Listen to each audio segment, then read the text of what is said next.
današnjoj emisiji pričat ćemo o jednoj vrlo aktualnoj temi, a to je Pilates u kondicijskoj pripremi sportaša. Naime, napokon je Pilates počeo zauzimati svoje mjesto koje mu uvelike pripada u vrhunskoj kondicijskoj pripremi, pa tako sve veći broj vrhunskih sportaša i vrhunskih klubova u cijelome svijetu počeo je aplicirati Pilates u kondicijskoj pripremi kao jednu od temeljnih metoda za razvoj svojih sportaša. Upravo sada vidimo i kako je poznati tenisač Novak Đoković u svoj novi centar u Beogradu, trenažni, integrirao upravo ovakve mašine kakve mi ovdje imamo u Body and Mind Sport Performance centru u Zagrebu. To su STOT Pilates mašine i tamo zapravo on i njegovi zapravo sportaši koji treniraju u tom centru i kolege rade Pilates u kondicijskoj pripremi upravo na STOT Pilates mašinama. Razlog zašto smo se odlučili baš za reformer kao jednu od osnovnih sprava u Pilatesu je ta što je reformer uistinu jedna posebna, specifična i jedinstvena sprava za svakog vježbača, pogotovo za vrhunske sportaše.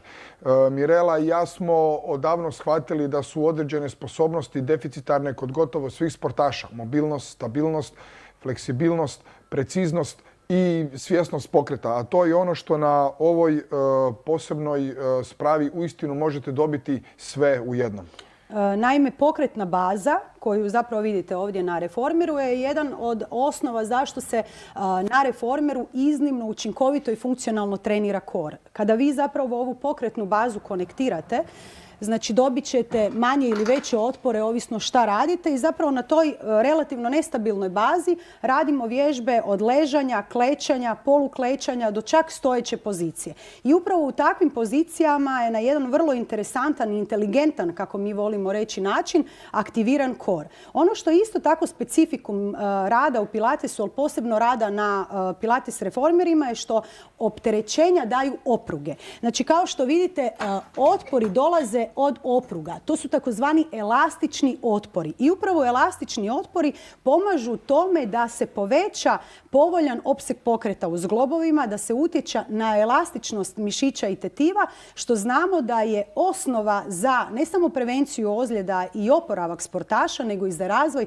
jako puno motoričkih sposobnosti. Naime, ja iznimno volim upotrebljavati ovu mašinu i ovaj pristup pred razvoj skočnosti, eksplozivnosti, čak agilnosti i brzine, posebno znači startne brzine. Tako da definitivno jedan kondicijski trener koji posjeduje sva znanja iz kondicijske pripreme sa adekvatnom upotrebom ovih mašina i ove metode može unaprijediti performanse i zdravlje svog sportaša. Da, ja bih se još samo nadovezao da još jedan od razloga zašto i dosta radimo na reformeru je što se na reformeru kroz gotovo sve vježbe jača mišić u ekscentričnoj fazi, a znamo da do jako velikog broja ozljeda dolazi baš u ekscentričnoj kontrakciji kod mišićne kontrakcije.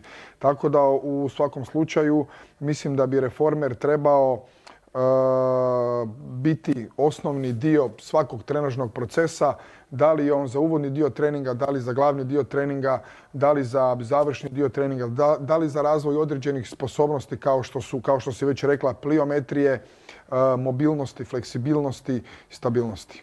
Tako je, znači još jedna jako dobra stvar, ovo što je Igor rekao, sportaši povećavaju preciznost kretanja, a to je da način na koji se vode ti treninzi i ona kvaliteta pokreta koja se od njih zahtjeva u vježbama će optimizirati način na koji oni zapravo, znači njihov fokus i njihovu koncentraciju. I upravo taj dio, fokus na dah, pokret i kvalitetu pokreta, oni mogu prenijeti u druge elemente kako kondicijske pripreme, tako sportskog treninga i zapravo će sa Pilatesom samo dobiti plus. Unaprijedit će svoje performanse, znanje i naravno sportsku izvedbu. Ali prije toga otvorite nas i dopustite da radimo.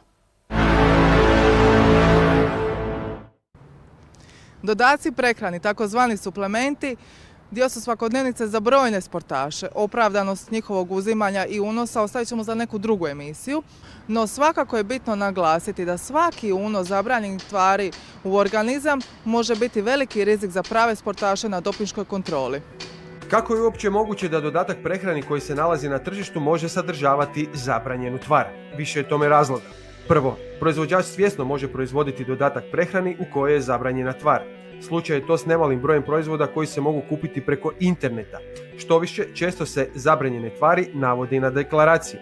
Ozbiljni sportaši čitaju deklaracije proizvoda, uspoređuju njihov sastav s listom zabranjenih tvari i tako na vrijeme eliminiraju proizvode koji mogu istodobno ugroziti njihovo zdravlje i fair play na terenu.